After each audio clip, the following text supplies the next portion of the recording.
and welcome to Alma Live. I'm so excited to be with you this morning. We are continuing the conversation on emotional resilience. I'm Adriana Monique Alvarez, and I'm super excited to welcome Eileen Bild. She is our speaker today, our guest today. She's a certified professional coach. And Eileen, I would love if you would tell everyone where in the world you're joining us from. Yes, good morning. Hi, I'm thrilled to be here. I'm from Jacksonville, Florida. Yes, we're both in that warm weather thing. It's amazing how many people from Florida I've been talking to recently. So I don't know, got the Florida vibe going. Yes, it's great. We're kind of spoiled here as far as weather. Yes, absolutely. So would you tell, in your own words, tell us a little bit about who you are and what you're up to in the world? Yes, I'm Eileen Bild, and I'm a certified professional coach. I have a business that's a core thinking blueprint.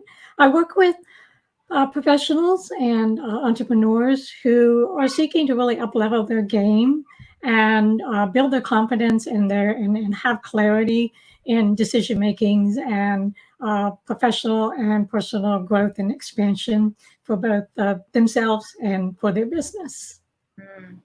Wonderful. And what would you say in your work with your clients is the sort of that hinge, one key, if you had to name one key component that allows people to open up to that courage and that expansion and see what more is there, what would you say that is? Probably fear, the fear of success or the fear of failure or the fear of making the wrong decision. It's not easy to be able to move yourself forward if there's blocks and resistance and struggles and opportunities that are right there, but you just can't seem to put your finger on it, and you keep hitting your head against the wall and you keep trying different things. So gaining skills in order to have that confidence and that clarity opens up the doors. It removes those fears, it removes the blocks, and really allows people to step into a whole new world. I love that. So we are discussing emotional resilience, and I would love for you to share with us your personal definition. What does that look like for you? To me, emotional resilience would be to see yourself kind of in this centered space where you're in the world, but you're not of it. And whatever is going on around you, the experiences that you're having, you're not attached to it, but instead you observe it. And then based on that observation, the thoughts and the emotions that come up, you're not in those. Instead, you recognize it and acknowledge it. And then you base your actions and decisions on, does it feel good or does it not feel good? Yes. And was there a particular time in your life, a personal story that you could share with us when you really lived this and embodied it? Absolutely. It goes back to when I was in my young 30s and I started having these symptoms that were just horrendous. And my doctor, female doctor, bless her heart, she really took a vested interest in, okay, there's something wrong, but we can't quite put our finger on it. And ultimately, I was diagnosed with fibromyalgia. And after about 7 years, it was not getting better, even though I was on all these pills and nothing was improving. It was getting worse. And it wasn't until my oldest had said to me, Mom, why don't you smile anymore? And it broke my heart. And so I made a declaration and I kind of put my fist up and I said, okay, either take me or heal me. I'm not doing this anymore. And I'm still here. So in 3 months, I self-healed. And part of that process was my thinking and my emotional resilience. So I stepped away from having that attachment to the label of fibromyalgia. And I started to really affirm positive thinking, looking at the outcome, visualizing the outcome that I'm strong, I'm healthy, and it worked. And here I am 20 some years later, and it has not come back, and I'm strong for it. It helped me to really become the person that I am. It was the catalyst for me to be doing the coaching work I'm doing and some of the other endeavors that I'm in, because I can stand in that power. I can stand in that personal power of not being becoming overcome by my emotions and my feelings that are attached to anything that shows up that's a not feel good experience. Mm-hmm. I love that. You said you had to lose your attachment to identifying even with fibromyalgia. I would love for you to talk a little bit more about that, because this is what I see. It's so easy for us to create an identity that's connected to something we actually don't want to experience any longer. And then we're in this push-pull bit, right? Exactly. I want to be whole and healthy, but I have fibromyalgia. Right. So go a little bit more into that. When I started to research, and I had no clue of, the law of attraction and all the theories that are out there and all the processes of how to really be empowered. So I started to research, and I learned that the mind is a very powerful tool, probably the most powerful tool we have. And if you're attached to something, and in this case, it was fibromyalgia, and I would say to people all the time, I have fibromyalgia, I have these symptoms, I have this, I have that. And the more that I researched, and I ultimately also was getting my master's in transpersonal psychology. So as I was studying that and I was working on my healing, I started to piece things together, and I realized there's a dynamic of the mind-body-spirit connection, that they are definitely intertwined, interconnected. And when we are having these thought forms and these thinking and that attachment, it settles into the mind and the conscious and the subconscious and the body, and they all act and interact with that. So I tested it, and I started to, and I made a pact with myself that I was going to heal. And one of the first things I thought to myself, well, what is causing this pain in me that's continuing? And what I realized was I was thinking constantly of what I didn't want, like you said, right? So I continued to implement strategies and action steps and really just put all my energy and effort into healing, because I did not want to feel the same way I was feeling. And I wanted to feel different. I wanted to change. And the affirmations, the stop saying the word, or fibromyalgia, stop identifying with the symptom. And I started to see visually, visually, I was imagining what I wanted, and I started to see and experience it physically. So then I was like, okay, it's working. So then I would just keep stepping it up and keep adding, implementing and adding strategies and processes. I love that. I love it. Now, when you went through this process, was there a point when you weren't sure if you would come out of it? Right? You said that point where you really wanted to give up, and you just like, you know what, heal me or take me. When somebody is at that spot, what do you think is the best thing for that, just the darkest hour right there? Yes. For me, it was, I felt like I had hit rock bottom and there's no place else to go but up.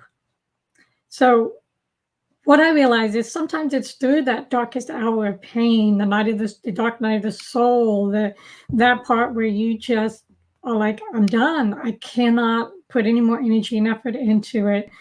Something shifts. I think it's out of our control, but it's for our highest good. It's for the best of us. But we have to surrender. We have to let it go. So I think it was that point that I just, all right, take me, heal me. I'm not going to fight this anymore. I'm not going to resist this anymore. And that's when that shift, and I felt the shift. I felt the shift. So I had an experience where I was driving down the road, and you know how you can go into that state where you pass exits, and it's like, wait a minute, how did I go from 20 to 25, right? Yes. And so I was kind of in that no zone, kind of just floating through the experience of driving. And I felt a shift, and then the word sickness and disease like flying at me, and it just flew over me in the car. And I never had that experience before, and I was like, okay, what was that? And of course, afterwards, I called some friends and I did some research. And what I realized was my paradigm had actually shifted. And there's a lot of science backing up that experience these days where we can change our DNA, we can change and shift our paradigm. And I think my willpower was so strong to heal that it enabled that to happen. And that's kind of what I do with my clients. You know, I take them from that state of fear and stress and struggle to that and make that shift into success and forward movement. Because when we're in a state of struggle, we've attached to something that's debilitating emotionally and physically, we're stuck. We're in that hamster wheel. We're in that that state of repeating the same thing over and over, wanting a different result, expecting a different result, but we keep doing the same thing. So I decided something had to change, but it had to start with me, and the rest is history. And here I am. Here you are, and I'm so happy. But you're right; it always starts here, right? It's never out there. Right. The out there can be a reflection. And then once you recognize that reflection and you're like, oh, you know what? I don't like that reflection. I don't like what it's bringing me.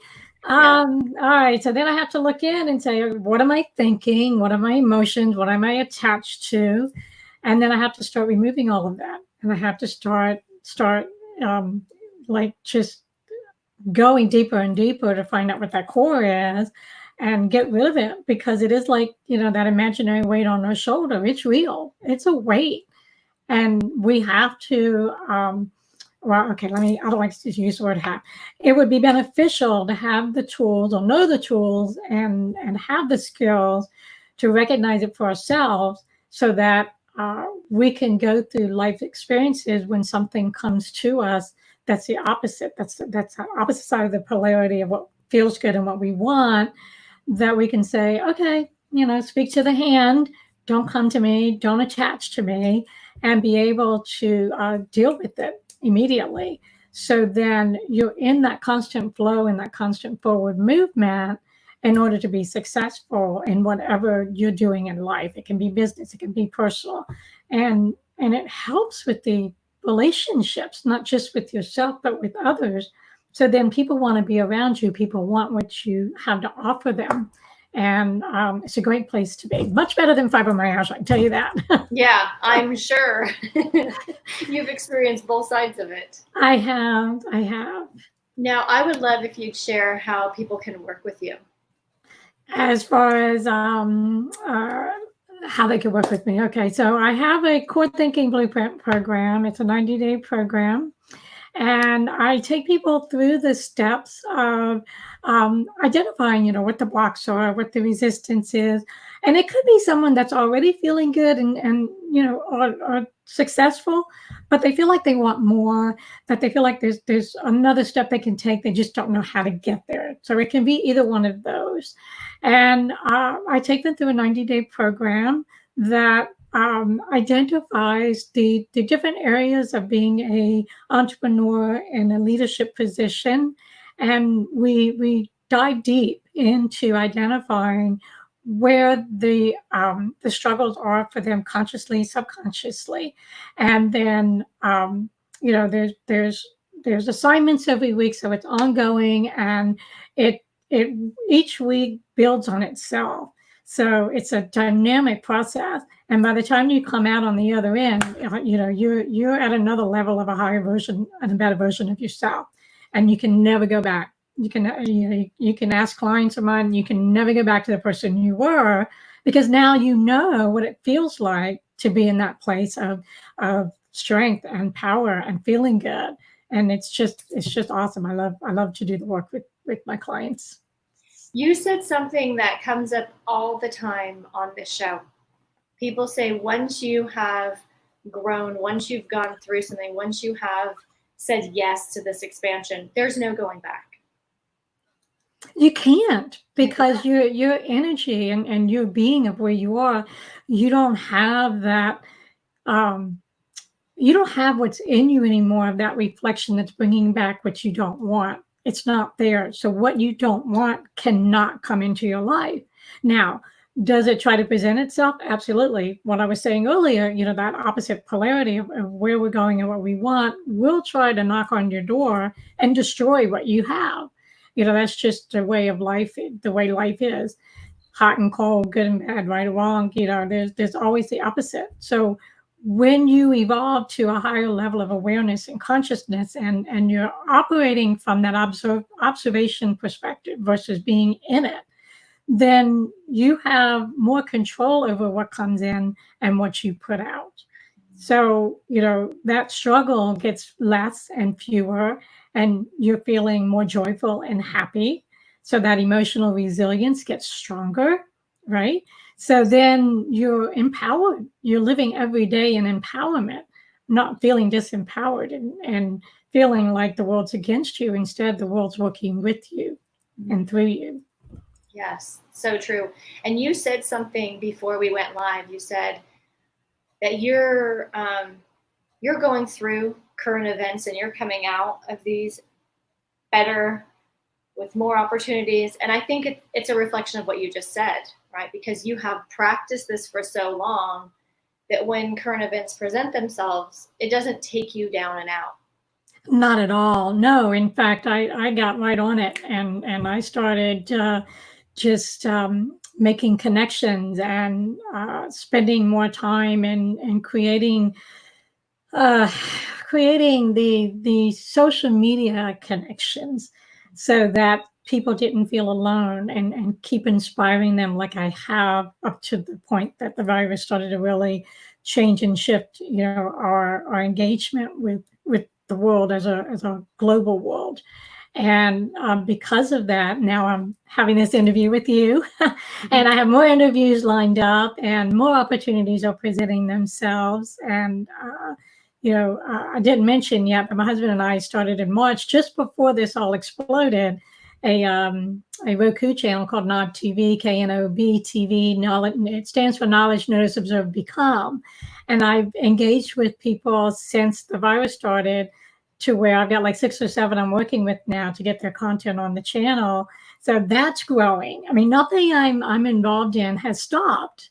Everything has been in forward movement, and it's awesome, because it's allowed me to stay in a state of peace and calm.